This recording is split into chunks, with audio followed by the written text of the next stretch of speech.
Mics are hot, everyone. Welcome into Orange and Blue today. It's laid back. You're literally laid back. I'm I'm laid leaning back. in. You're laid back. So why are you leaning in on our laid back show? I thought we were both going to lay. You can put up your feet. You got a table. You got your iPad. That's true. Maybe they may not Let like me you give putting your this a feet up shot here. here. But yeah, we're in Orlando for the owners' meetings. Yeah, now you're gonna see my Jordans We did that I got at regular. the Castle Rock outlet. There you go. So you're smart about that. We did the regular orange and blue today. Yeah. Now it's OBT2. It is relaxed. It is somewhat meandering. We're going to do a brain dump, but this is what we do when we do these sorts of things like we did at the Combine. I have to explain it or else some of our comments, not all of us, because some of you guys are really cool. It's YouTube, though, so comments can be unkind. You guys meander. Get to the point. It's relaxed. Relax, buddy. We got this. You realize that people are still going to complain about it, right?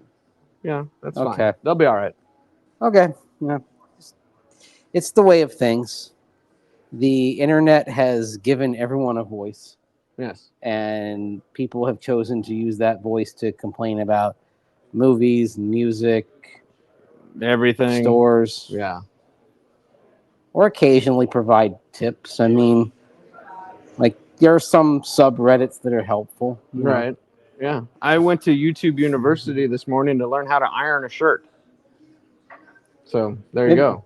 I'm still gonna mock like YouTube PhDs, but Hey, if you got to learn it, you're in Orlando, you want to look good at the owners' meetings. What a day, dude. We talked to Sean Payton, George Paton, Damani Leach, Greg Penner. yeah, I can't all in believe one it, day. man. All in one day. It was drinking from the fire hose. Last year, did this over 2 days when the meetings were at the Arizona Biltmore in Phoenix. This year, getting it all in 1 day, just kind of how it worked. Yeah.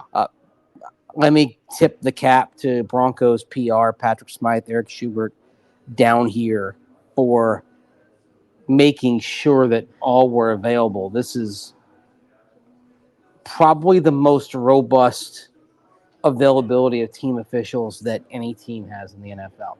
Yeah. And it's a reason why at 7:45 this morning, actually well before that, at not even 7 a.m., over 45 minutes before Sean Payton spoke, there was already a crowd and all the seats. The table was full. All the seats were accounted for. You showed up at 7 thinking you got 45 minutes to spare? Nope. No. We showed up at what, 6:40? Yes. 6:40.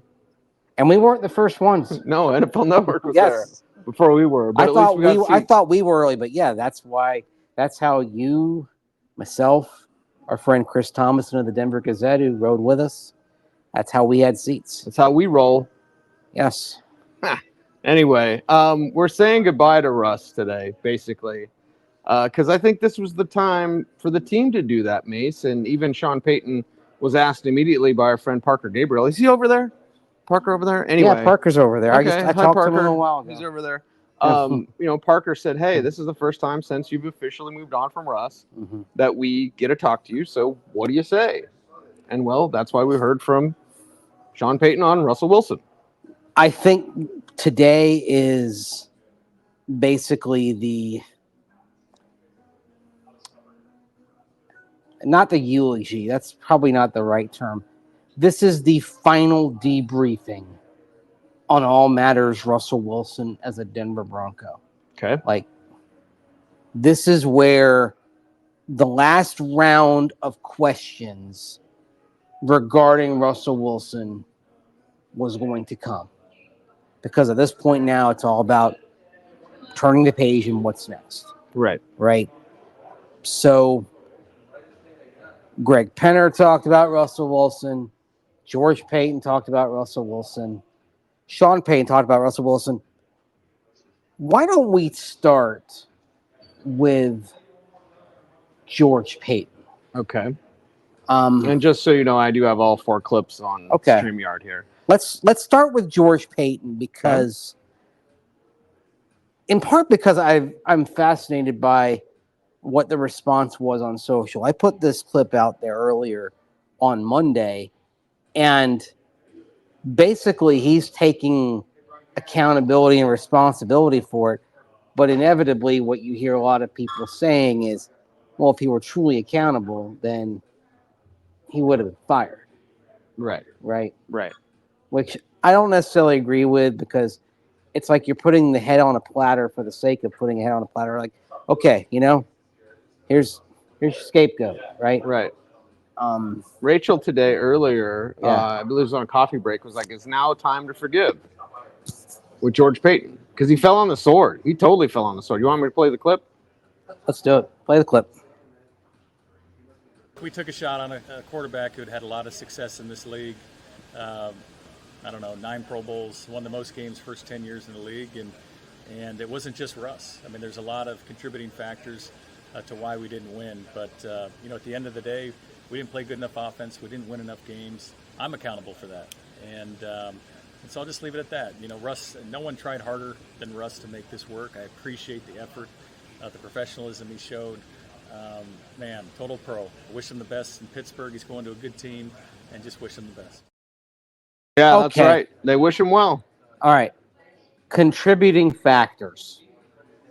Let's parse that phrase out for a moment. Okay, contributing factors. How many of those contributing factors come back to George Paton? Because I can think of one big contributing factor. There's one, and it's a huge one. There's one, though. There's one. It's Maybe the hiring two. of Nathaniel Hackett. Yeah, but maybe 2.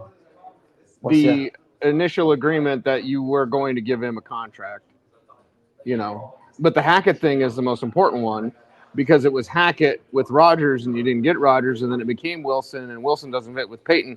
So everything starts with Hackett. You made that decision. And you got Russ out of desperation. This is where you're at now. You made the decision thinking Aaron Rodgers. That was plan A. Yes. That would have been an interesting alternate reality. Did we do that Aaron Rodgers alternate reality? What if? What if in the offseason? Maybe. I'm not I can't sure. remember. I don't know. Maybe we will this offseason. Let us know in the comments if you want a what if on Aaron Rodgers. And you know what? If we did do it last offseason, I think it's worth doing it again this offseason because as was said by Steve Buscemi's character in Fargo, circumstances have changed. I'm relaxing too much. Right. No. It's kind of careful. The glass tabletop here is kind of that's a glass loose tabletop on here. Mm-hmm. My leg nearly sunk in that thing. All because I'm trying to get the vibe down. Putting my vibe. When I just started the show and I was just like this, vibey. I was trying to meet you, vibe for vibe. Okay. Well, I can sit up too. It's fine. You don't have to sit up. Do whatever you want, buddy, man. I don't care. Well, here's what I want to do. I almost drank your Pepsi Zero, by the way. Unpaid endorsement. Should I have brought another one? I forgot my Gatorade. Okay. That's fine. Anyway, but yeah, so today was the day where it's like, say your piece about Russ and do wish him well. Do explain as much as you can why things didn't work. That's what happened with Sean Payton today. You heard George Paton wish him well. Sean Payton, we do have the clip about him talking about the turnovers. We'll get to that in a little bit. We'll get there. That's another. But Sean also said, hey, Steelers are a good fit. It's a playoff team. He didn't say Russ made them a playoff team. He said they're a playoff team, which they were with Kenny Pickett, who's not good at football. And Mason Rudolph, who's totally not good at football. And briefly Mitchell Trubisky. Yes, who's definitely not good at football. Okay. So they are a playoff team, and now they have Russell Wilson. We'll see about the Justin Fields thing. Broncos don't need to worry about that. That's a nice thing. It's like, is Fields going to be, who cares? They're letting him go. That's what they did. But do the Steelers right now have 2 quarterbacks who are better than the Broncos have? Yeah. Yeah, they do. Objectively, yes. Yes, they do. That's why the show we did earlier today is very interesting and relevant, because what you're hoping is that the answer to that question in a month's time, or a little over a month, is different. Right. Or at least saying that you've got a quarterback who's a better fit for what Sean Payton wants to do than Russell Wilson and Justin Fields would be. Yes. Yeah. And there's a chance Russ doesn't get the week 1 starting job. But again, this isn't Steelers black and gold today. Well, Mike Tomlin did leave that open today. That was Yes, he did. Yes, he really did. interesting. This is the thing about when they do this coaches breakfast. All 16 AFC coaches talk at once. I think almost all of them. I want to say, actually, I believe it was Kevin Stefanski did his availability another time today. Okay. With the Browns local media. Okay. And over the years, there have been occasions where a coach didn't do the early one, and did it later. But usually it's for the NFC on a Tuesday because that coach's breakfast follows the Monday night party. Which we're about ready to go to. On. When you're watching this, we may be at that Monday night party. A lot of cold pops. Who knows what the night may bring? Wasn't that a beer commercial in the 80s or something like that? Well, it's Bob Uecker. Where's Bob Uecker? See, there's my baseball reference. You probably thought I didn't even know who Bob Uecker was. Bob Uecker is getting ready to call yet another Milwaukee Brewers season. Holy cow. I mean, it's crazy. Keeps on going. Legend, man. Absolute legend. Yep. And not only a star of the movie Major League and its forgettable sequels, but also one of the leads in Mr. Belvedere. That's right. I liked that show when I was a kid. Mr. Belvedere. Maybe I liked it because Bob Uecker was on there. Yeah. And I like sports. I like baseball. He's Mr. Baseball, right? Yeah. It's like, oh, Bob Uecker's on the show? Little 10-year-old me. I guess I'll watch this. How many old shows? We're going way off the rails. We're about to lose the audience here. Seriously. Little House on the Prairie had Merlin Olsen, right? And actually, he was a supporting actor on that. Okay. He was the star of Father Murphy, which was a spinoff. Okay. Right? We're 11 minutes in and we're totally off the rails. Remember Fred Dreyer, former Los Angeles Rams star, on Hunter back in the 80s. That's on NBC. Right. Yes.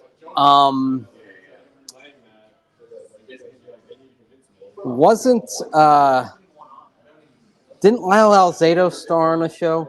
Learning the Ropes? Learning the Ropes. Okay. I think so. There you go. The late Lyle Alzado. Did Bob Golick, was he on Saved by the Bell the college years? He might have been. Hang on. That's something, hold please. That's something worth looking up for this show. And Saved by the Bell. Bob Golick. There you go. When the gang from Bayside High went off to college, hopefully, Jess, you didn't get hooked on pep pills again. Okay. Where was Screech at? Screech Powers was the main one in that, right? No, when they did Saved by the Bell, the new class. He's the only one he came back to Bayside as the assistant principal, I believe. Okay, yeah. I think. Or something. How would he have been the assistant principal straight out of college? Moving up the ranks. At California University. Yeah. Russell Wilson. Let's find out here. Now before we move on. Find out. Okay. Samuel Screech Powers, blah, blah, blah, blah, blah. California University. He attends Zach and Kelly's wedding. He's initially Mr. Belding's administrative assistant. Okay. And, that's part of a work stuff. Okay, he's the administrative assistant. And then that's it. And then, and that's sadly, Dustin Diamond is no longer with us. Yeah. And on that note, Russell Wilson, do you want to play Sean Payton? Because was it your question about how to score more? No. Who asked him? I believe our friend Parker Gabriel asked. It was that Parker. one. Okay. Our friend and kind of sometimes fill in he's one of us. Yes. As we were saying. Yes. He's one of the good guys. I believe Parker asked the question about. Parker asked another question. I think Mike Kliss actually asked this one. Mike Kliss of 9 News asked about what you need to do to score more points this year. And then the answer reveals something. The answer is about Russ. Let's play the beautiful bean footage right now. Well, I think number one, we can't take as many sacks. If you looked at any of the data relative to what it does for your drives, and I think that was a big thing that hurt us a year ago. But obviously, you have to be efficient running the ball. Mike, there's a lot that goes into that, He barely gets to number 2. It's all about number 1. Yeah. which is not be sacked as often, Yes. which ultimately, in their internal analysis and also the analysis of others like Pro Football Focus parsing through the film, an inordinate amount of sacks allowed by the Broncos were on the quarterback, which is what derails drives. I mean, a game that really frustrated Sean Payton from a quarterbacking perspective, believe it or not, was the game where the Broncos snapped that streak going back to November of 2015 The Chiefs win. against Kansas City in Week 8. Yeah. And You break a long streak Yeah. against the world champions, and you Crowd's might going have been a little upset with the way that you did it.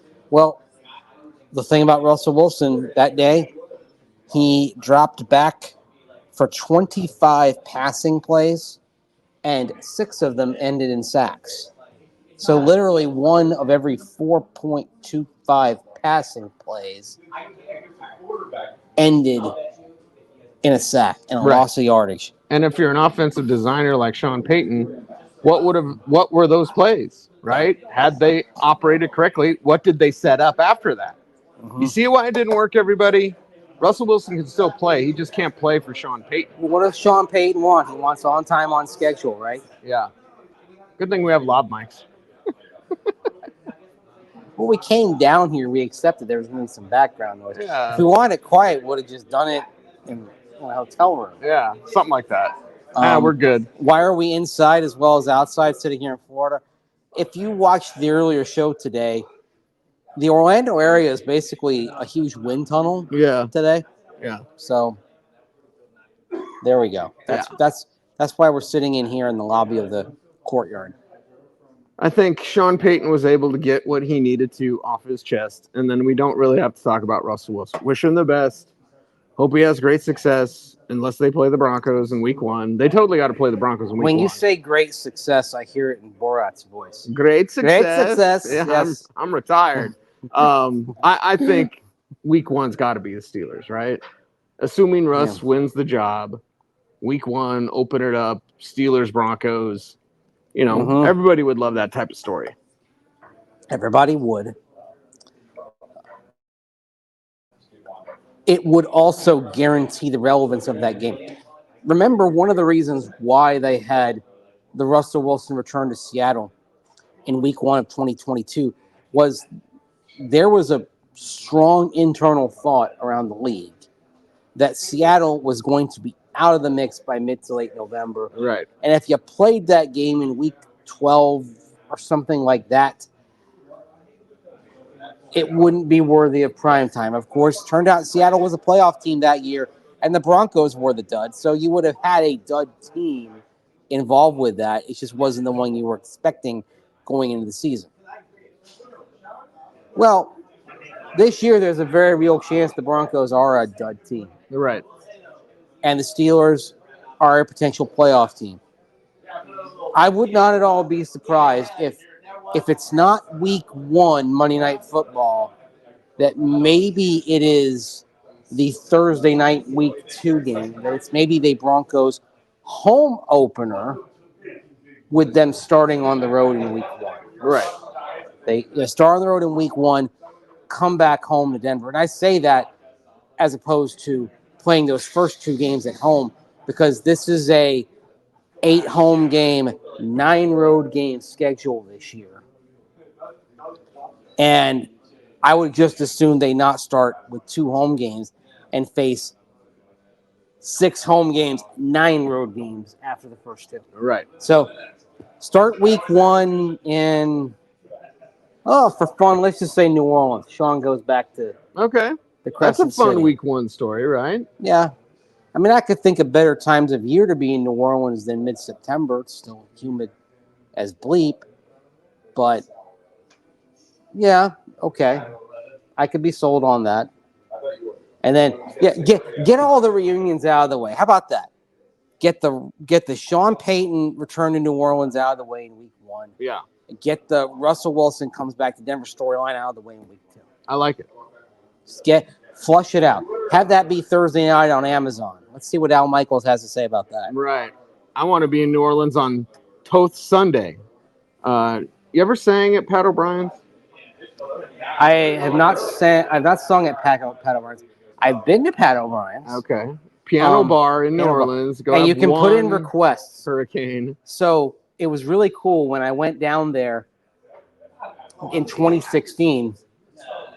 My mom had never been to New Orleans, but my dad had been on a lot of business trips. Okay. So I said, hey, why don't we all just meet in New Orleans when I come down to cover the game? And they did. And I took my parents to Pat O'Brien's. Okay. And being a Broncos weekend, there were a lot of Bronco fans in there. Broncos coverage. So what got well. requested and played on the pianos but Rocky Mountain High? Nice. I like it. And people were singing along. Of course. I sang along to Billy Joel when I was at Pat O'Brien's. I mean, we're not making a value judgment on John Denver, the person. But I always say separate for the art from the artist. And Rocky Mountain High is a song that means a heck of a lot to a great many people in our beautiful state. That's very true. Country Road, Take Me Home. Did you go to Cafe Du Monde? Yes. Okay. They have one at the airport now. So if you don't hit Cafe Du Monde, what is that, over on Jackson Square? I believe so, yeah. Yeah. If you don't hit it there, and there's also one out toward the airport that I've been to as well. There's another spot I like. It's not in the city. It's called RO's, and they make these amazing shrimp po' boys. Like they're just overflowing with shrimp. Okay. Yeah. I'm an alligator po' boy in New Orleans. I didn't like it. Tastes like mud. I'm not a big fan of gator meat. Yeah. It does not taste like chicken.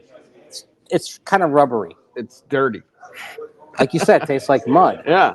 Well, where's Gator been? It's been the swamp. It's right? been all over the place. Yeah. So get the reunions out of the way. Yeah. The Russ thing. Here's what's even more exciting. Mm-hmm. Who is Sean Payton's quarterback week 1 or 2 against Russ, or hell, even against New Orleans? You know, he comes back with his new Drew Brees and J.J. McCarthy. So it's like, yeah, maybe. So you're saying the quarterback's not on this roster? No, I think. Are you planting your flag on J.J. McCarthy? No, because Mays. I've got May rated higher. Okay. I've got May as the number 3 quarterback in this class. So you love the Drake. I have McCarthy as number 5 quarterback in the second round, by the way. You've got McCarthy behind Bo Nix. Yes. Bo Nix is a first-round quarterback. So Broncos end up with Bo Nix, you're pretty happy. Yeah. Yeah. Broncos end up with J.J. McCarthy. I'm pretty happy because Sean Payton's going to find his fit. And that was not Russell Wilson. I have reached a point to where I will be pleased with any of those 3 because if they are here, then I believe it will be a pick made with some conviction and a lot of study. Yes. And any one of them, Sean Payton is tying his legacy to that quarterback. Rewind that statement. That is do it. huge. Yeah. Sean Payton is probably tying his legacy, his potential Hall of Fame status, to whoever the Broncos pick in this year's draft. Think about that for a moment. Like for Sean Payton, there's a lot on the line. And believe me, he knows it. Yes. But he's also excited about it. Like he was giddy today. When he was talking about working out J.J. McCarthy. Getting him to throw the day after his pro day, sending him all the material at 5 p.m. on Friday. After the pro day. After the pro day. So you did your work, and the Broncos sent you more work. I do wonder if they've got something similar in line for Drake May later this week. We're going to nose around as much as we possibly can. Jaden Daniels' pro day coming up Wednesday. Drake May is Friday, is that right? Thursday. Drake May's Thursday. No, if they do the day after thing with Drake May like they did with JJ. Oh, it'll be Friday. That's why we were saying Friday when we were talking about it. Okay. Yeah. One of the reasons why they have to do this is, of course, they took the bigger cap hit this year. Right. So let's hear from Greg Penner. Greg Penner. Greg Penner talking about the CEO talking about the bigger cap hit. Here we go. Yeah, there are a number of factors that went into that. We considered what we were going to do in free agency this year. We obviously looked at the players that we had on the roster. we wanted to make sure we were going to be competitive for this coming up season, but also for the long term. And we felt like we could take the bigger hit this first year and still be successful and competitive this coming season and be in an even better position next season. Long term. This feels like a year where you identify and develop the young quarterback, get the fundamentals right, and then next year surround that young quarterback with some skill talent and prepare to make the leap. Here we go, Broncos. That's what that means. Maybe 1 year where you're just kind of hanging on by the skin of your teeth, where your grit is willing you to 6 or 7 wins. And I still believe the floor for this team is 6 wins. Yeah. I've said it before. I'll say it again. And Even that with is, Jarrett Stidham. yes, I believe they'll win at least 6 games. I believe they're going to win enough games at the margins to make that total happen. Right. That's what Sean Payton does. We're brain dumping on OBT2, Orange and Blue Today 2. We got a party to go to here in a little bit. Yeah. But we also, We're what partying grinds with my you gears? right now. I know. Yeah. You know what I grinds want my to gears? party with you, cowboy. It's you and me together. Forget it. Forget it. Right. And If now you that know, I sit up, you know, you know. oh boy, that's a great one too. Thank That's a you. great quote.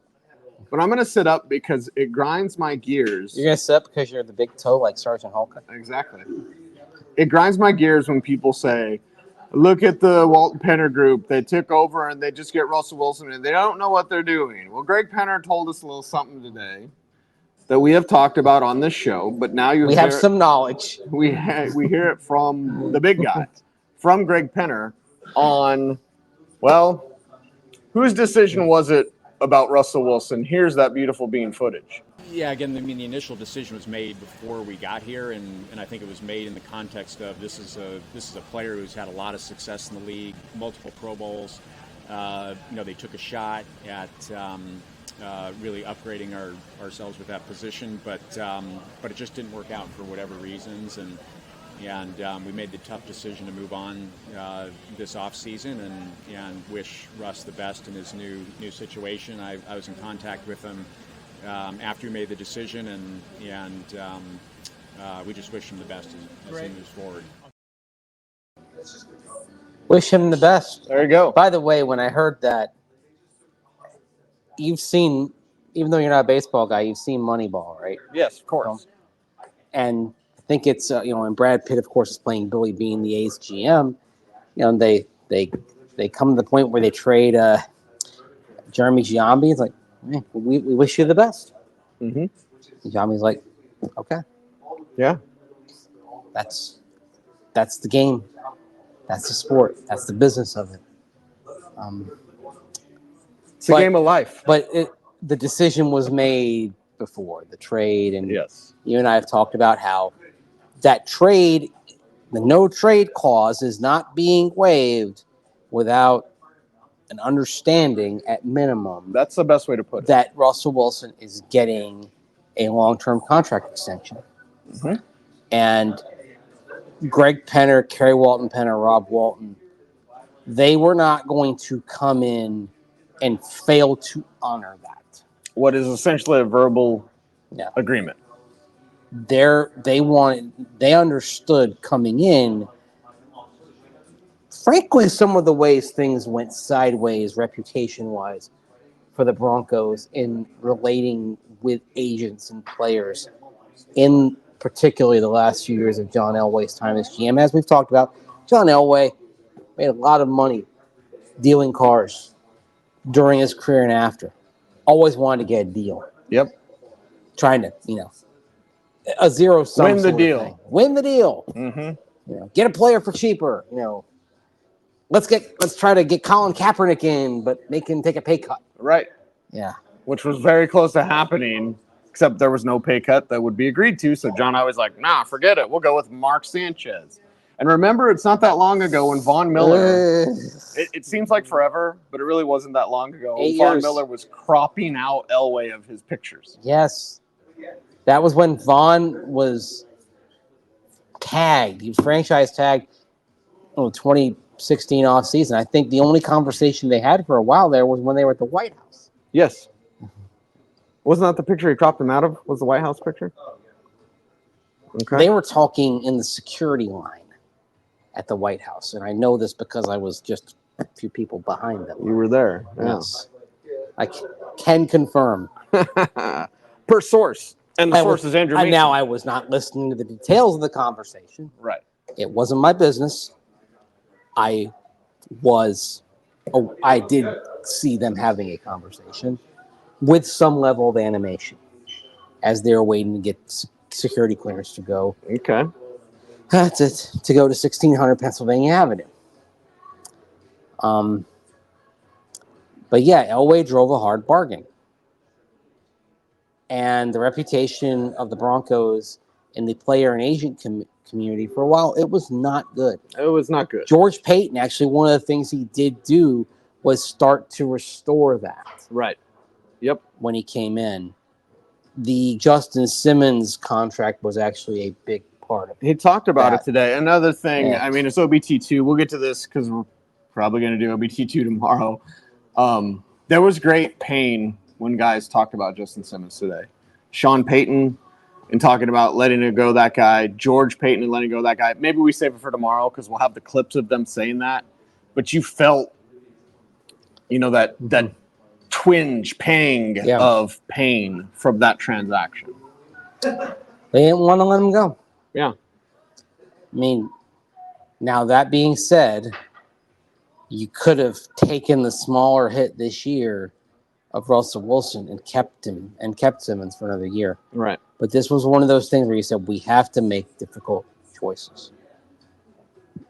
The contract that you're trying to get out of with Russell Wilson forced a difficult choice there. And here's the thing. We're sitting here on March 25th. Justin Simmons has not signed with anybody. So the whole thing, you could have traded Justin Simmons. I don't think you could have. Once Seattle released their safeties, once Buffalo released Jordan Poyer, once there was a flood of safeties all of a sudden available, no. Safety is becoming the new running back. And it used to be the running back, and then they started getting paid, and then now it's back to being a running. It's like pendulum thing, weird. Anyway. That's the NFL, though. That's right. It's pendulum swings. It's also a copycat league, as we all know. Yep. Thank you, Vic Fangio, for ruining the value of safeties. Just play shell every day. Spaghetti and meatballs every day. He wanted the pasta and the meatballs. All the meatballs and the pasta. Yeah. Right. What's his name? Buzz Lightyear? What did he call him? Buzz.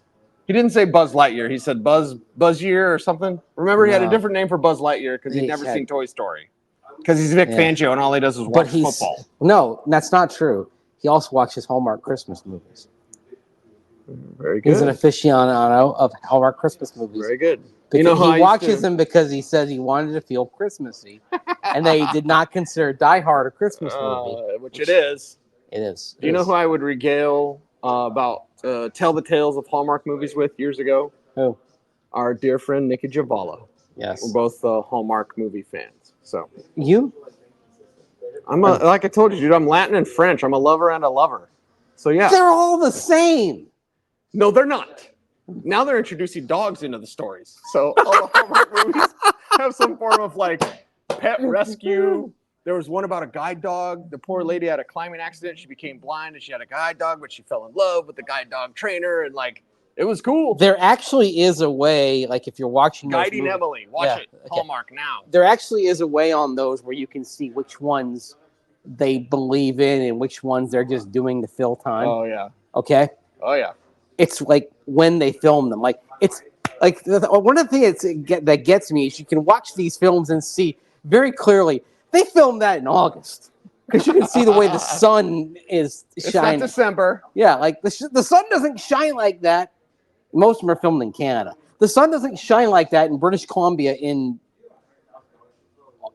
December because they shot it on August the 10th. Right. There's each movie. It is assembly line filmmaking. This bothers me as well.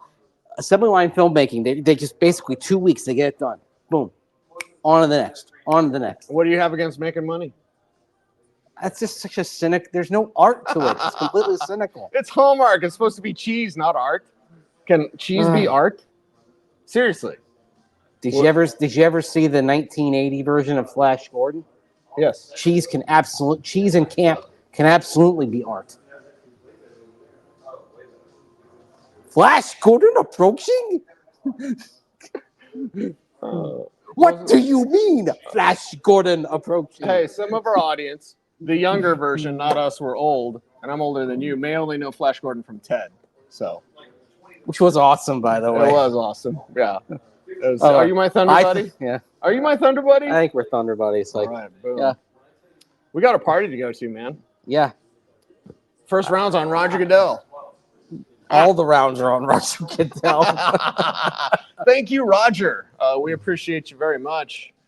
OBT2. It's laid back when we do this, so Now you're leaning in. I'm leaning in, Yep. right? This For is the look. Anyway, yeah.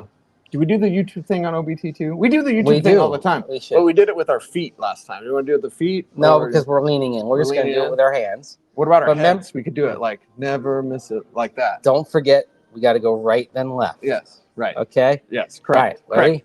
Like, comment, share, subscribe. Hit that notification bell so that you never miss a vid. Hey, that was pretty good. We got it, right? Although I didn't do the hand, I just did the Yeah, you head. just did the head. All right. There we go. Never miss a vid. We're going to party. We're here in Orlando. We appreciate you all. Help us grow our YouTube channel by doing all those YouTube things. Follow Mace on all the socials at Mace Denver. I'm at Cecil Lammey saying OBT is a what? It's a BFD. And was this the last Russell Wilson show we're going to do? I mean, I'd say so. Maybe when they face the Steelers, and Yeah. for us, to, he'll come up in conversation. But it's it's done. But that's done. Russell Wilson as a Steeler. I think this is the Yeah. I think this is the last Russell Wilson Broncos show we're going to do. And how it started. This is not a drill. This is how it started, and this is how it ends with Wow. a party. Wow, yeah. Oh, the party 2 years ago at the Breakers at the league meeting. Nathaniel Hackett was the king of the ball. Was the king of the He ball. enjoyed himself. Yeah. Also had a chance to see an owner. I'm not going to name names.